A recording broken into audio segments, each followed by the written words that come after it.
Well, hello there, Maverick Currency traders. This is Rob Reinhold. It is April 2nd, the second day of the month. I was really hoping that April would be a better month than March, but the first day or two has not been all that great.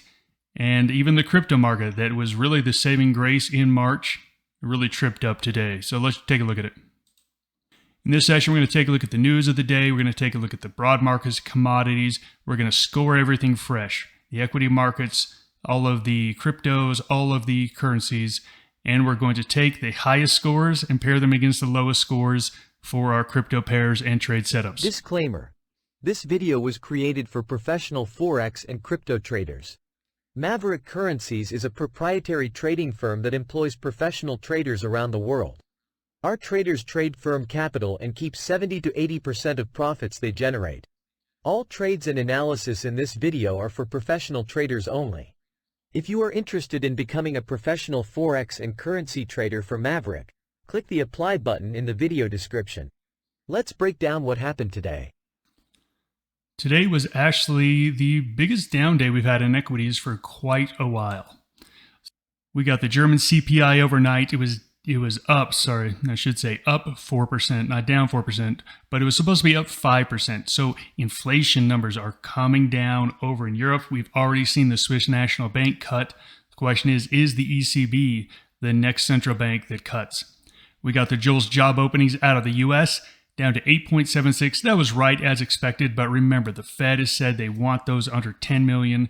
They were very stubborn up there for a while, but they've come down quite a bit. And we got this general pullback in equities. Now, the news always has to find a reason. Why did equities pull back? I could jump on the news and find out a couple reasons why. Look, here's why. The market was up a lot. And probably last week, there was a lot of window dressing at the end of the quarter, money coming into stocks that just came out of the market on Monday. It was due. It was absolutely due. And we haven't had a sizable pullback for a very long time. I think I saw that there hasn't been a down 2% day in the market for like 6 months. That's one of the longest periods of time where we haven't seen a big down move in the markets.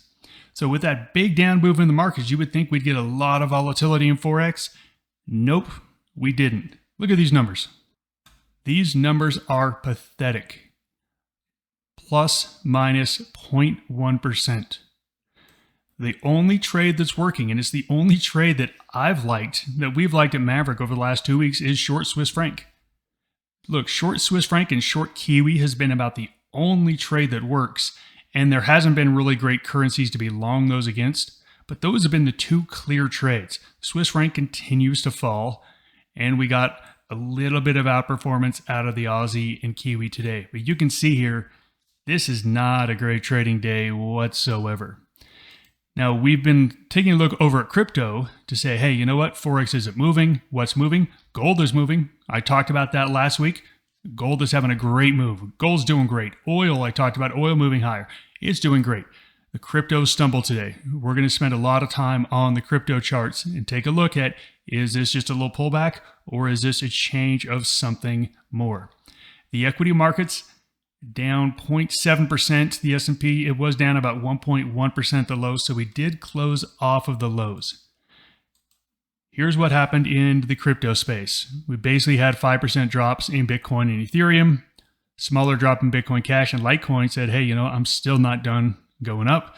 I've actually liked Litecoin a little bit over the last week or two, as you have seen in some of the videos I've made. So the question is, did we get any score change here? Let's take a look at the S&P, take a look at where we are here, and you can see that we had a gap down, and we basically closed right where we opened. So just think about what that means. At one point of the day, we had a lot of sellers, but by the end of the day, the buyers had come back in, and at the end of the day, there was an equilibrium of buyers and sellers, meaning we closed where we opened. The only way that that can happen is that during the day, you had pretty much the same amount of buyers and sellers for the entire day. At some points of the day, there were clearly more sellers than buyers. And some points of the day, there's clearly more buyers than sellers. But as a net effect, this was a neutral. Now, whenever we see these neutral candles, we call them dojis. And we say these are reversal candles, meaning that these typically happen at after runs. So we had a run up, we fell down, we get a doji, we run up, we get a doji. We also get dojis in chop. Lots of dojis in chop as well. The big question is, okay, has there been a major run to where this doji signifies something? And you can see, not really. We've just been hanging out here. I'm chalking up this doji as just chop. It's just chop. We did not break below the 20-day moving average. Everything is still in place for a bullish market. So look, this is still a bullish market. Look, it could be a big, huge pullback. This could be the start. And 3 weeks from now, we say, oh my gosh, that was a big, big pullback. But guess what? If you follow proper charting, there's nothing in this chart, not one thing, that tells you that the stock market is in trouble. Look, once we close below the 20-day moving average, I will have to downgrade my opinion of the stock market and its strength. But until that happens, I'm going to stay long. And I've been very happy with that decision because I've been at a +3 on stocks for the last 4 months. And it's been a very nice return being long in stocks.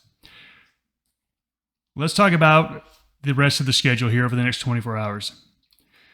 We've got European CPI, and I actually think this one is going to be a decent trade. We got German CPI that was lower than expected. We've seen what has happened to the SNB or to the Swiss franc after the SNB did a surprise rate cut. If there is some thought that the ECB is the next country or the next central bank to do a rate cut, we could start seeing some pressure on the euro in advance of that. We also have some USD tomorrow, and we have Chairman Powell speaking again. Boy, he's been speaking so much lately, I just don't think it's going to be all that important to watch what he does. So let's go in and take a look at some of the currency charts and see, is there a decent trade here over the next 24 hours? I want to start off with my favorite chart, which is gold. Gold is my favorite chart. It's my favorite chart. You had a nice breakout here. Very nice breakout that I talked about a few days ago. This is the best looking chart out here. Now look, is it a buy here? It's a shorter term buy here. Again, if you're doing a very short term trade, the direction is still clearly up. But no, I'm not a huge proponent of buying gold here after this big run. On a pullback or base, absolutely, this looks good. Silver looks a little bit better here. I think silver's a little earlier on in its run. Gold is a little bit more mature. But let's take a look at the cryptos, because the cryptos was the other place that I was looking. I said, hey, if we can get a breakout on Bitcoin, and these lines were from the other day when I talked about Bitcoin needs to break out above this point, and you can see we didn't. And today was an ugly day. Today was an ugly day. So now we are no longer saying, okay, there's going to be a breakout.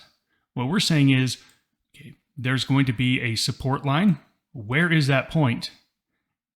62,000.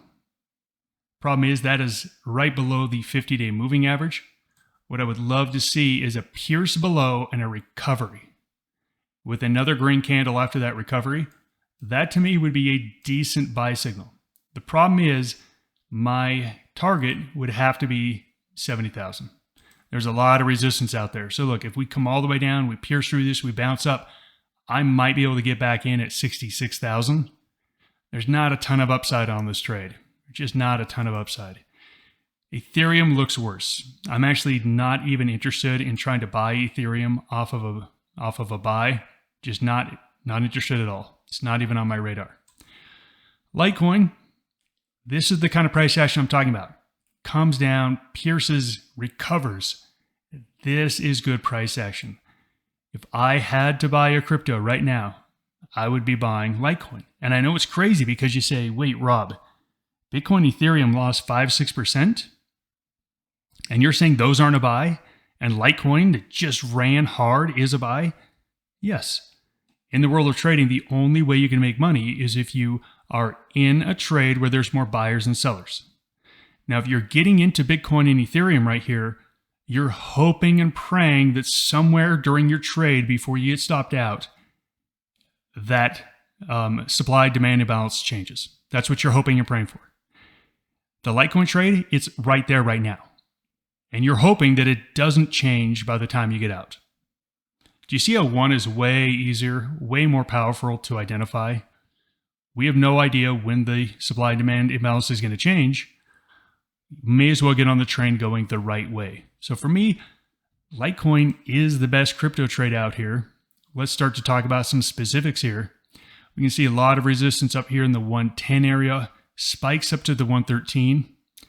Look, if I could script this out, I would love to see it go neutral here. This is a 4-hour chart. Give me another 8 hours of a neutral and then give me a breakout out of this 108. Maybe 108.25. Then what I can do is if it does come up to this 110, 111 and gives me a fail, just like we got back here, I can move my stop up and get like a break even or a small gain. So once it makes a run and breaks, once it gets up into this 111, I'm going to move a stop up to break even or profitable. And if it doesn't break out and run higher, I'll have a 0 or a small gain. To me, this is the best looking trade out here. And look, I don't like it. I don't love it. I just don't love this trade. The only other trade that we could really take a look at is the best currency right now, which has been the Aussie. That's been the best performing currency against the worst performing currency. It's one I traded a week ago, made a little bit of money off of it, Aussie Swiss franc. And you can see this is a 4-hour chart. You can see it's actually making a pretty good candle right here, pretty good chart. We got a nice high base up here. So look, if you're looking to trade in Forex, I think this is pretty much the only place to be. 59.20, 59.20 for a breakout. And if it breakouts and fails, go ahead and, take your loss and move on. I just don't love a lot of Forex trading here. There just doesn't seem to be a whole lot of energy. We do have some other news coming out later this week, like the employment reports in the US and Canada, hoping that those can light a fire under Forex. But for right here, right now, is not a good trading environment in Forex. I hate to say it, but at Maverick, we trade the market in front of us. Not the market we want it to be, not the market we think it should be, but the market in front of us. So I've got this, nothing looks great here, trade less. I know that sounds lame. I know we're supposed to come up and be all excited about markets, but no, that's not the life of a trader. There are some weeks that are just bad in the world of trading, and your job as a trader, as a directional trader, is to try to sit those weeks out. This is one of those weeks. Check back in on Friday. Check back in on Friday. Maybe things have been moving, but it's better than trying to spin your wheels and giving up your hard-earned capital in times like this where the market isn't going anywhere. Do yourself a favor, save your capital. If you can't control it, cut your position sizes down to 1/4 of what they used to be. Cut it down to 1/4. Then you can still get the thrill of trading without really losing any serious money on it. All right, that is my advice. Everyone, take care, and hopefully the market gets better.